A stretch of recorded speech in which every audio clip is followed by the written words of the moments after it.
Section 1. You will hear a conversation between a guest and the receptionist at a hotel.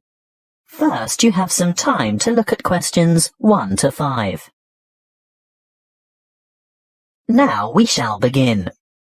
You should answer the questions as you listen, because you will not hear the recording a second time. Listen carefully and answer questions 1 to 5. Good afternoon. My name is Kelvin Jones. I booked by internet yesterday. Good afternoon, Mr. Jones. Welcome to the Armitage Hotel. Can you spell your first name for me, please? Certainly. Kelvin. Thank you. Do you have your booking number? Or perhaps you printed out your confirmation? Yes, of course. I don't have the printout, but I did remember to note down the number. It's OOL2381420.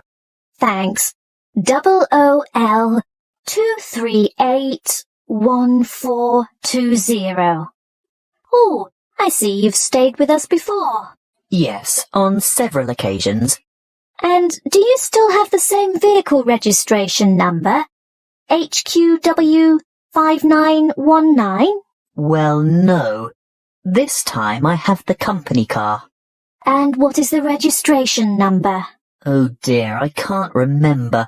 Hang on a minute. Here it is on the keyring. HUV 3331. Thanks. HUV 3331. Now, today is the 21st of May, and I see you've booked a deluxe room on the 5th floor, room 501. Really? I booked a deluxe room? I usually only ever have a standard double room. It's the off-season, Mr. Jones, and we've upgraded you. How nice. And what does the deluxe room have? Is it as good as a suite? Almost. It has all the usual, plus a spa bath, fully stocked bar fridge, a king-size bed, and a balcony. Is there a view from the balcony? Yes. Is that a view of the bay? Yes, and a glimpse of the Blue Lagoon as well. Very nice. I hope it'll be warm enough to sit out there. We can't guarantee the weather, Mr. Jones, although we do try to make your stay as comfortable as possible. Thank you. Now that you mention comfort, is it possible to have some extra pillows, please? I have a sore shoulder, you see, and I need to prop it up at night, or I don't get any sleep. Well, you'll find pillows on the bed, of course, and we can send up a couple more later. Well, I'd appreciate that. One more thing. You paid by credit card over the internet. Can I see your credit card, please? Oh, of course. And some photo ID? What would you like? Driver's license? Yes, that's fine. You're staying for 5 days, is that right? That was the original plan, yes. But the conference has been cut short by 2 days because the keynote speaker is ill. So I'll be going home on Wednesday. So that's just 3 nights in all. Afraid so. Before you hear the rest of the conversation, you have some time to look at questions 6 to 10.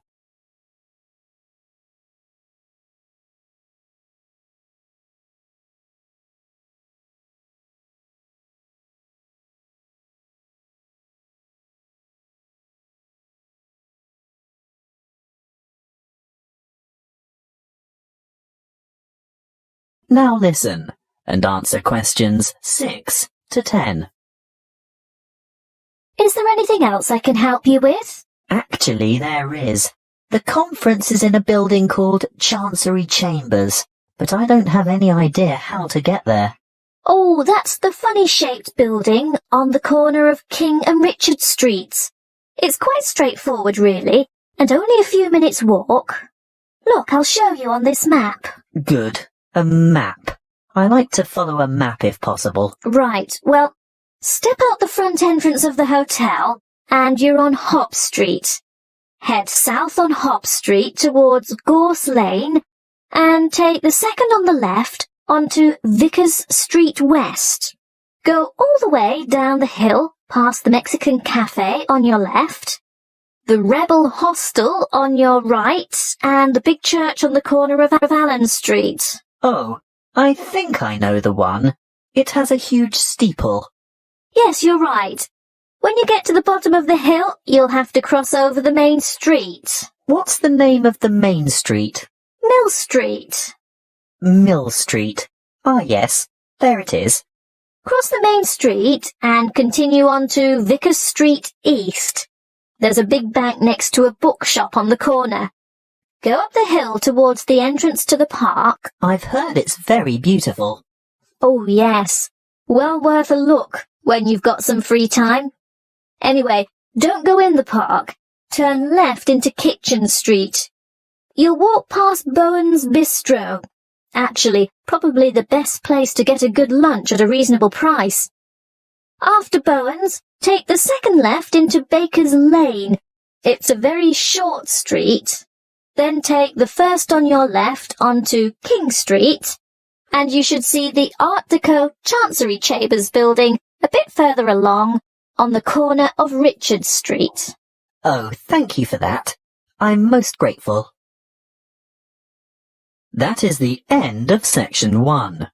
You now have half a minute to check your answers.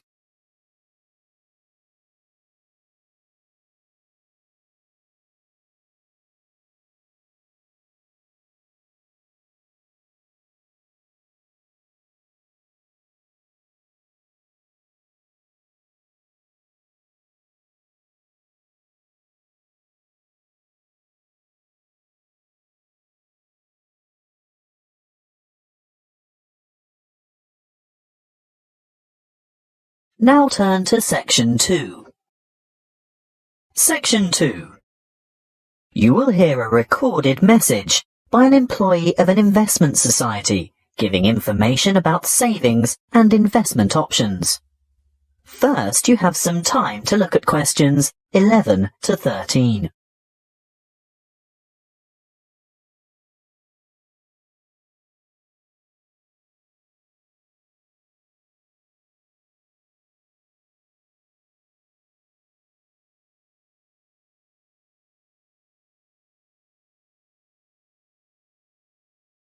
Listen carefully and answer questions 11 to 13. Welcome to the information line of the State Investment Society. Why would you choose to put your money into an investment society and not a bank? Well, SIS offers everything you'd expect from a bank, but the difference is we're a cooperative.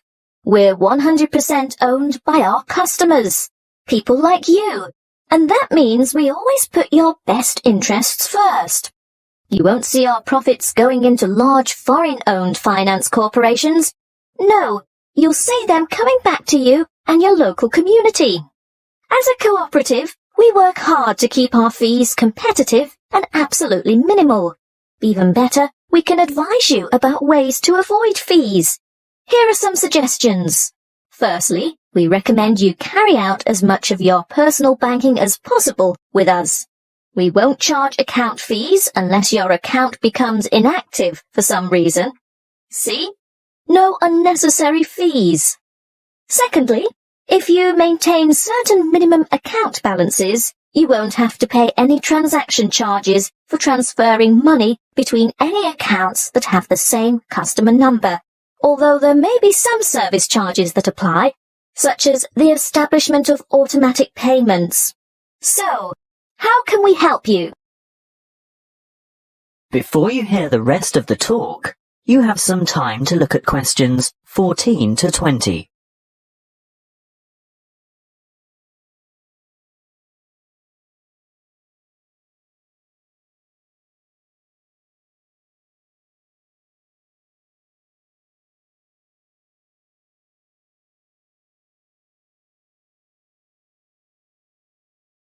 Now listen and answer questions 14 to 20.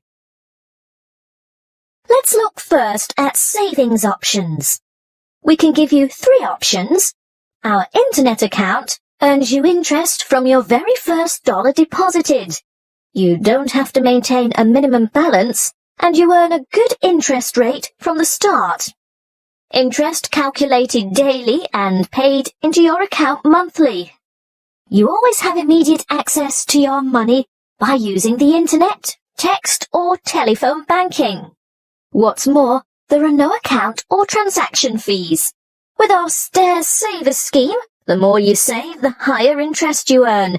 Again, there's no minimum balance, but as your balance grows, you'll earn higher interest rates. There are 3 interest tiers or steps, plus bonus interest. Interest is calculated daily and paid monthly. Now, what about access to your money? You are free to make as many withdrawals as you like, but if you restrict them to 1 a month and your balance increases over that month, then you'll earn that bonus interest. With our simple saver scheme, access is available anytime and we don't impose penalties for withdrawals. This scheme has 1 interest rate, no minimum balance, and interest is calculated daily and paid annually at the end of the financial year, the 30th of June.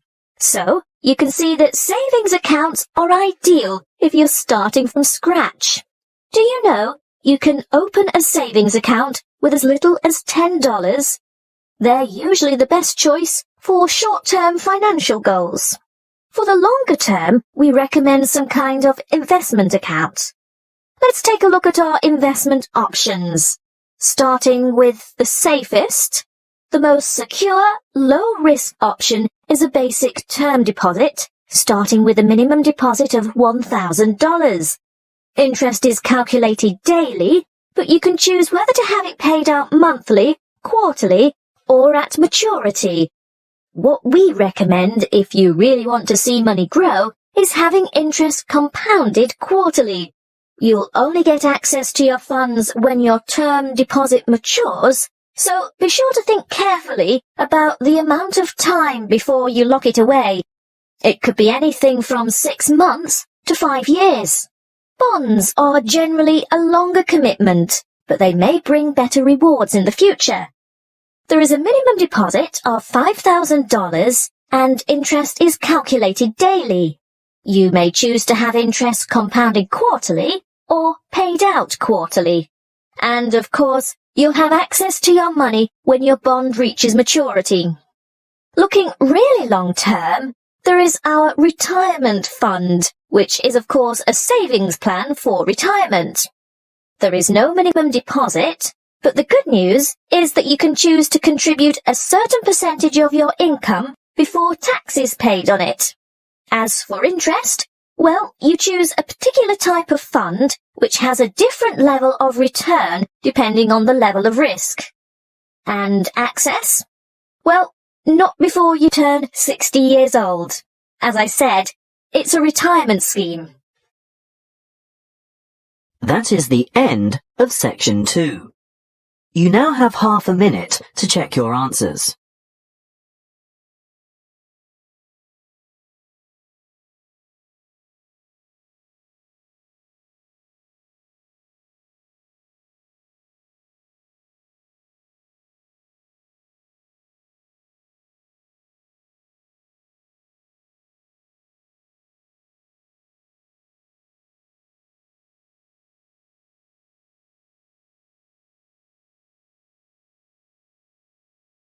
Now turn to section 3. Section 3. You will hear a conversation between 2 students and their professor, who is asking them to organize a panel discussion for an upcoming conference. First, you have some time to look at questions 21 to 23.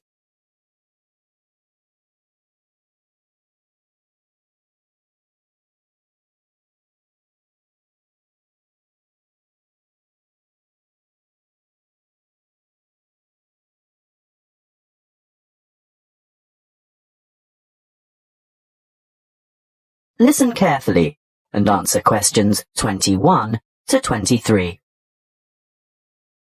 Come in and sit down, Louise, Stuart. I suppose you're wondering why I've asked you both to come here today. Well, we've heard rumours. Forget the rumours. I'll get straight down to business. You know that I'm organising a conference on 17th century English literature? Yes, but, well, I've arranged for 3 keynote speakers, and I've invited 25 panellists so that we can have 5 panel discussions. And I want you two to organise one of the panel discussions. But we haven't done that before. Is it like a team presentation? No, the purpose is quite different. In a team presentation, the group presents agreed-upon views, as you have both done at the end of a group project. Yes. Well, in a panel discussion, the purpose is to put forward different views. We want to expose the audience to several different viewpoints at the same session.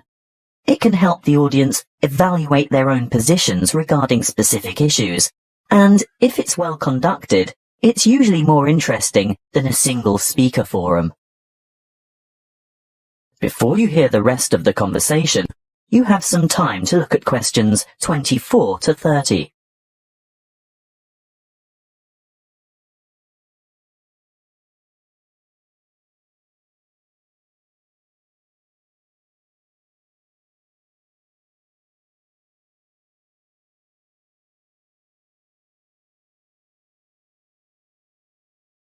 Now listen and answer questions 24 to 30.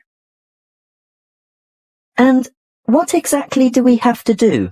Well, you'll take the role of leader or moderator and assistant. Is that like the role of chairman? Yes, that's it. Sounds daunting. Not at all. I've already done a great deal of the preparation myself. Let me run through the procedure with you. I've singled out an issue that will entail quite some conflict of opinion. I've selected panellists who are well informed and will probably have contradictory points of view. That's very important, you know. Actually, I feel a bit nervous. How many panellists will there be? Well, I've invited 5 panellists for each panel because that's probably the maximum number that an inexperienced moderator can handle. But don't worry, I always invite more than we need because you can be sure someone won't be able to make it, so you'll probably just end up with 4, which is a very manageable number. Oh, I see. And I've chosen a moderator. That's you, by the way. Ah, but Stuart will help, right? Yes, I'll get on to timekeeping and whatnot shortly. That's where an assistant is indispensable. But what procedure do we follow to conduct the panel discussion? Don't worry, I was just about to say, I've also settled on the format. What is it?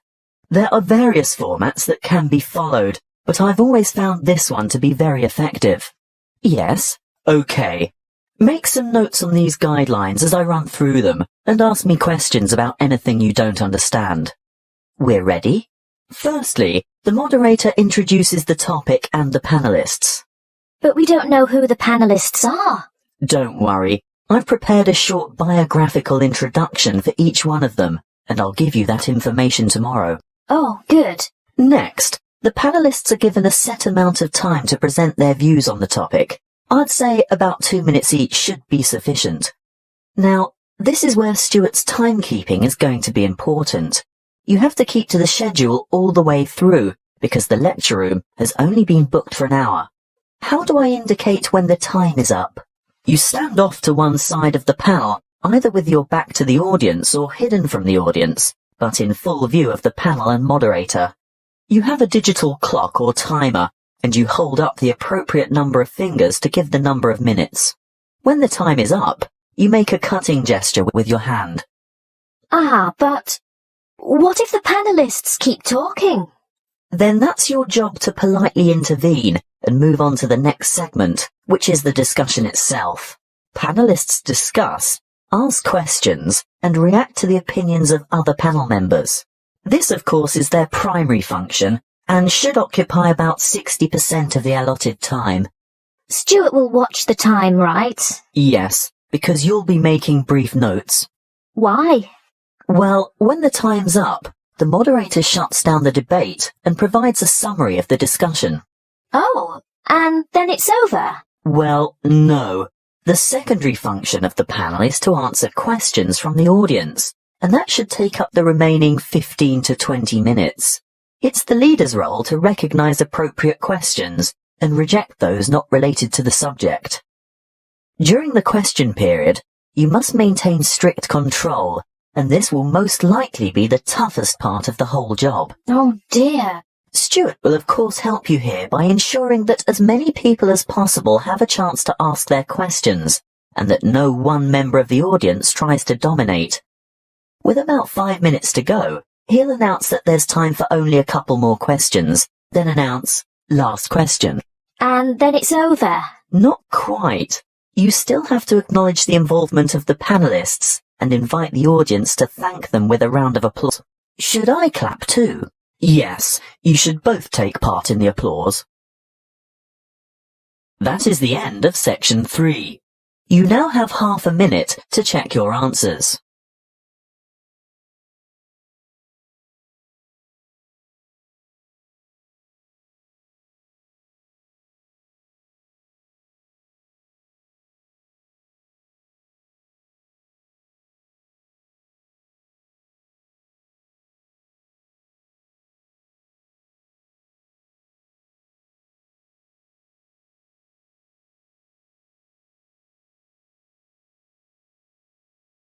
Now turn to section 4. Section 4. You will hear a talk on hydroelectric power. First, you have some time to look at questions 31 to 40.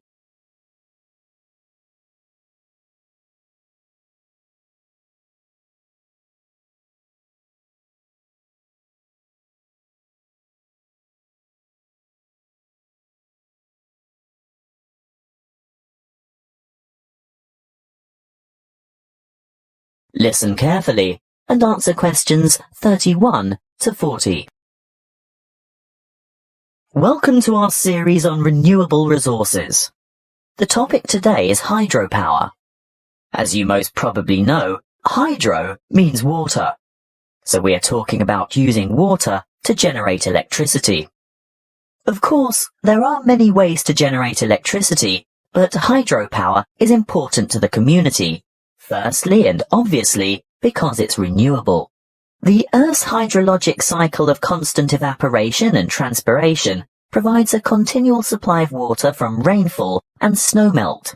The second point to consider is its efficiency. Hydropower plants are able to convert approximately 90% of the energy from the falling water into electric energy, whereas many fossil-fueled plants lose more than half of the energy content of their fuel by way of waste heat and gases. For this reason, they are very efficient. Hydropower is also clean. It doesn't emit harmful gases that contribute to air pollution, acid rain, and global warming. No trucks, trains, or pipelines are needed to bring fuel to the site, and there's no noise pollution either.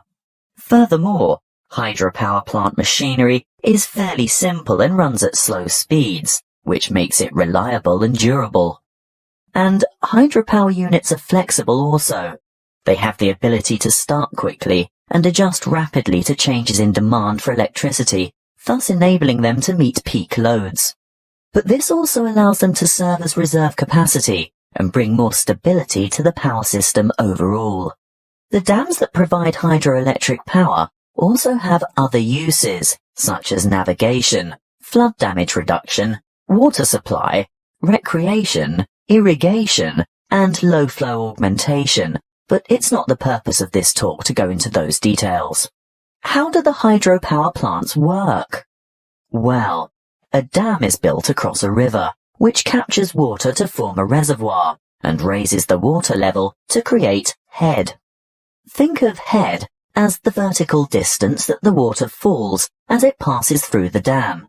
In other words, the difference in water level between the reservoir behind the dam and the river below. Water from the reservoir flows through an intake gate into a penstock. This is a kind of narrow channel which leads to the turbine below. The force of the water causes the turbine to rotate rapidly, which in turn drives the generator to spin and produce electricity. The electricity is carried the long distances from the powerhouse to substations on the outskirts of cities via power lines. Can you build a hydropower unit on any river? Well, no. Just having water in a river isn't enough. A good dam site must have enough stream flow as well as enough head. A fast-flowing river on the plains is probably not suitable because a dam couldn't be built high enough to provide the head needed for efficient production of electricity. On the other hand, dams in arid high country may have plenty of head but insufficient stream flow. The perfect spot for a hydropower plant is where the right combination of stream flow and head exists. What about the environment? Surely the construction of large dams has an environmental impact. Well, yes it does. Certainly dams and reservoirs are built to improve the lives of people living in towns, farming communities and cities. But there must be a balance between development and preserving the natural environment. Needless to say, the natural river environment is changed, which leads to changes in river ecology and aquatic habitat. Sometimes, for example, dissolved oxygen levels below dams get so low in summer that there is a negative impact on aquatic life. These levels can be improved, however, by using special aerating turbines and/or injecting oxygen directly into the stream flow. In order to protect and improve the habitat for endangered and other species of birds, fish and water life, there needs to be a thorough review of operating plans to see if a better balance can be achieved. Hydropower plant design and operation must not only meet the needs of consumers for electricity, but work hand in hand with agencies whose concern is for the fish and wildlife, water quality and water supply. That is the end of section 4. You now have half a minute to check your answers.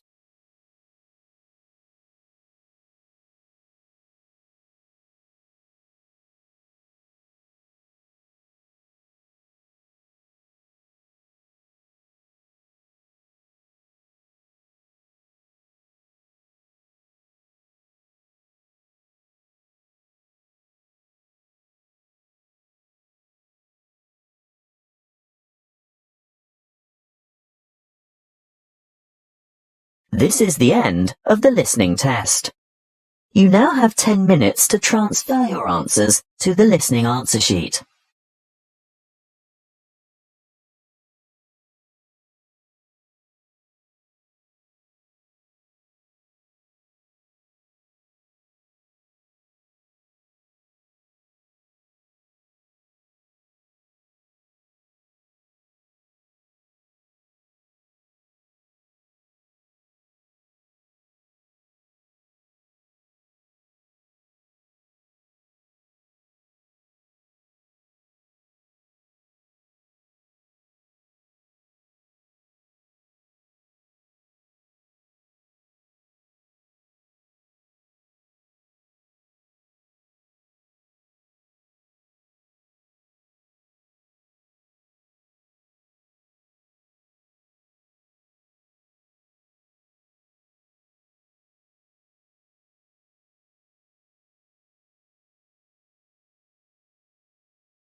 Thanks for watching. Here are other 2 videos. You can watch them as well. And if you haven't yet subscribed my channel, please subscribe it and hit the bell icon for my upcoming videos, and share these all videos among your friends.